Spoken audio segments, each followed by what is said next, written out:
श्री राम जय जय राम, श्री राम जय जय राम, श्री राम जय जय राम, श्री राम जय राम। बोलिए श्याम रामचंद्र महाराज की जय। पितृ विसर्जन से संबंधित, पितृपक्ष से संबंधित, श्राद्ध तर्पण और पिंडदान इत्यादि संबंधित हमने अभी पिछले दिनों 2 वीडियो बनाए थे जो आप सब लोगों के संज्ञान में लाने की यथेष्ट चेष्टा की। आज मैं विशेष रूप से आप लोगों को बताने के लिए अपने आप को प्रस्तुत कर रहा हूँ और यह यूँ कहना चाहिए कि भाई प्रभु कृपा से एक चेष्टा कर रहा हूँ कि भाई आप भी इस बात को जानने की कोशिश करें कि वास्तव में कि ये पिंडदान या यह बहुत ज़रूरी क्यों है। बहुत कुछ मैं बताना चाहता हूँ। देखिए, अगर समय रहा और सारी बातें सामान्य हुई तो निश्चित रूप से ये एपिसोड बहुत बड़ा बन सकता है, लेकिन मैं बता रहा हूँ। सबसे बड़ा जो सिद्धांत इसके अंदर ये है कि खास तौर से जो जिन लोग मृतक शरीर हो जाते हैं, जिनका शरीर मृत हो जाता है और वो ये शरीर को छोड़ करके यहाँ से चले जाते हैं, उनको तत्कालिक प्रभाव से मोक्ष नहीं मिलता, कोई योनि नहीं मिलती और वो भटकते रहते हैं। आप इसको एक सर्वसाधारण भाषा में समझिए कि जो लोग सेवारत हैं, जो सेवा में सर्विस कर रहे हैं, उनको खास तौर से ये बात समझ में आएगी कि जैसे जब कभी किसी का स्थानांतरण होता है, एक स्थान से दूसरे स्थान पर जब जाता है, तो जब तक उसकी सर्विस बुक या उसका जो रिकॉर्ड दूसरे तैनाती स्थल पर नहीं पहुंच जाता, तब तक यहाँ तक ये हो जाती है कि उसकी सैलरी भी नहीं मिलती है और ये होता है कि भाई उसको ज्वाइनिंग भी किसी सीमा तक नहीं दिया जाता। कुछ लोग उसके सेल्फ डिक्लेरेशन पर ज्वाइनिंग भी ले लेते हैं और जब तक उसको पूरी तरह से वहाँ पर उन लोगों को अभिलेख के प्राप्त हो जाती है तो उनकी ज्वाइनिंग लेते हैं और सब करते हैं और कहीं कहीं पर कोई भी नियम लागू नहीं होता।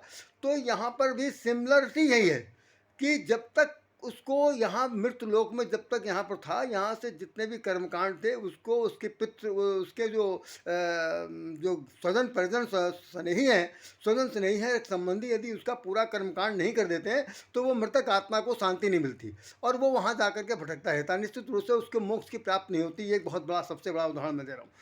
आपने उनका नाम सुना होगा, सब लोग जानते हैं कि पूरा, मैं समझता हूँ पूरा विश्व जानता है, जो कम से कम ये हिंदी साहित्य में या कम से कम ये धर्म शास्त्रों के बारे में जिन लोगों ने सुना समझा होगा, तो हमारे उत्तर प्रदेश के गोरखपुर से एक पुस्तक निकलती है जिसका नाम है कल्याण और वो गीता प्रेस गोरखपुर से निकलती है।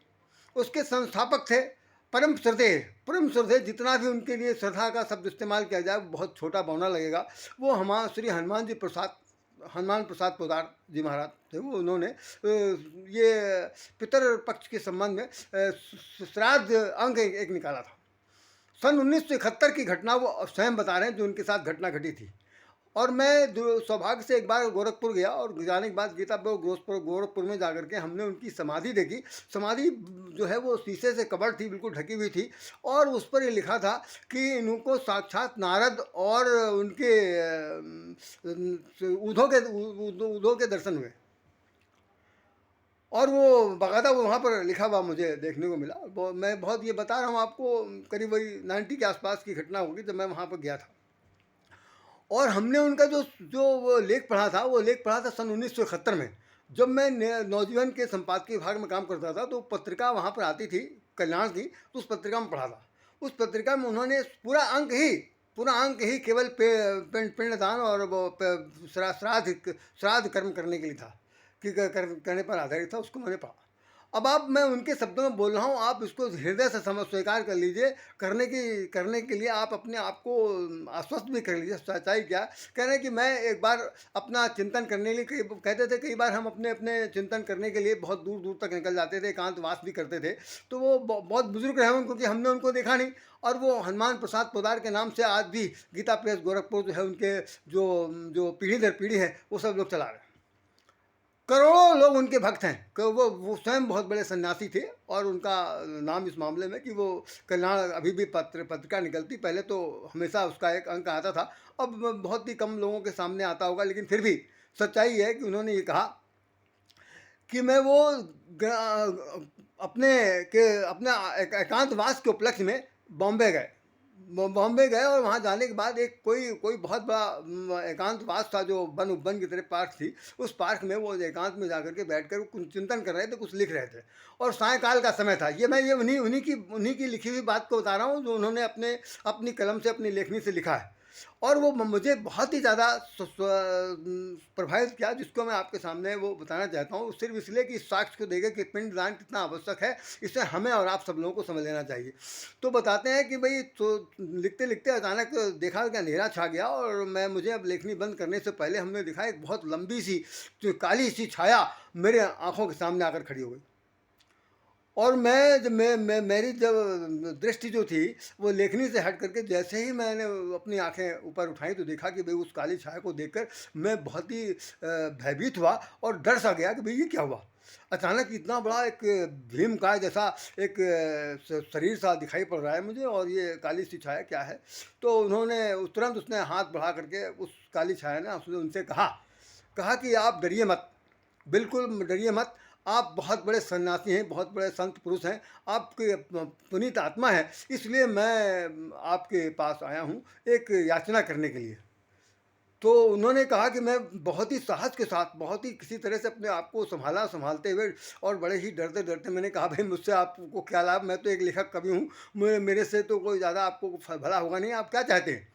तो उन्होंने कहा कि मैं, उस छाया ने कहा कि मेरी मृत्यु हुए 1 माह हो गया, और हमारे घर वालों ने मुझे मुझे जो है वो, जैसे होता नहीं कि अकाल मृत्यु हुई थी, तो अकाल मृत्यु हुई थी, और उस अकाल मृत्यु में मुझे उन्होंने नदी में पैरा दिया, और मेरा मेरा उन्होंने, जैसे होता नहीं वो अंत्येष्टि क्रिया में वो कपाल क्रिया होती, वो भी नहीं किया, ऐसे सब करके छोड़ दिया। और शरीर तो मेरा छूट गया, लेकिन हमें इस प्रेत योनि से मुक्ति नहीं मिली। तो उन्होंने कहा, आप मुझसे क्या चाहते हैं। कहने, मैं ये चाहता हूँ कि आप वहाँ पर जाएं, और हमारे हमारे पूर्वजों से ये कह दीजिए कि हमें, हमारे वो स्वजन स्नेहियों से कह दीजिए कि वो पिंडदान कर दें, ताकि हमें इस शरीर से मुक्ति मिल जाए। उन्होंने कहा, मुझे कैसे मालूम होगा कि आपको मुक्ति मिल गई। कहने कि आप जिस दिन आएंगे, जिस दिन ये काम करके आएंगे, ठीक उसके 10वें दिन के बाद मैं आपसे यहीं पर फिर मिलूंगा, और दूसरे दिन मेरा शरीर से मुक्त हो जाएगा। तो वो लिख रहे हैं कि मैं तुरंत उसी समय अपना वो कहना चाहिए कि सारे अपने अपने कपड़े सब तय किए, और तुरंत वापस मैं गोरखपुर आ गया। आने के बाद मैं उस गांव गया जहाँ के लिए उसने कहा था, उस छाया ने। कहने वो गांव में जाकर मुझे पता चला कि साहब, उस निश्चित रूप से वो एक आदमी जो था, वो पेड़ से गिर पड़ा था। गिरने के बाद उसकी शरीर की काफ़ी हद तक हड्डियाँ टूट गई थी, और वो तत्कालिक प्रभाव से मर गया। तो मरने के बाद उन लोगों में बहुत गरीब थे, गरीबी होने के नाते उन्होंने उसकी अंत्येष्टि क्रिया नहीं की, और ख़त्म, और परा दिया था, पानी में फेंक दिया था, ऐसे करके कर दिया था। तो उन्होंने कहा कि मैंने अपने पैसे से उन लोगों से कहा कि तुम इसमें पिंडदान दो। बाकायदा उन्होंने पिंडदान उसके नाम से करवाया। करवाने के बाद श्राद्ध कर्म पूरा हुआ। श्राद्ध कर्म करने के बाद फिर वो वहाँ से वापस आते हैं, फिर उसी जगह गए, वही बॉम्बे आते हैं। बॉम्बे में जहाँ पर उनका पार्क था, उस पार्क के पास बैठे हुए, तो देखा कि फिर वही काली छाया है।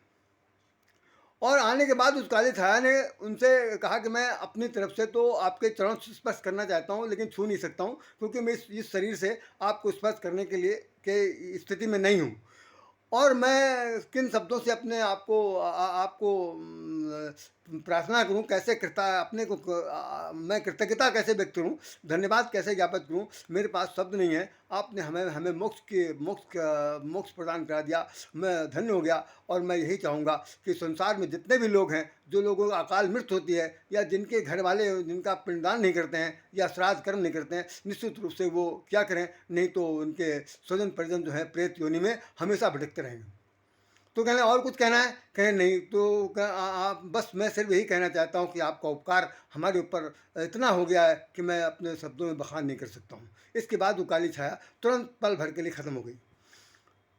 और वो दूसरे दिन उन्होंने कहा था कि मैं जाऊंगा, पता करूंगा भाई वो ख़त्म हुआ नहीं हुआ। तो दूसरे दिन फिर जाकर उस वहाँ पर बैठे, तो देखा कि भाई वो छाया बिल्कुल वहाँ पर नहीं आई, और यही उनको आभास हुआ कि उसको मुक्ति प्रदान हो गई।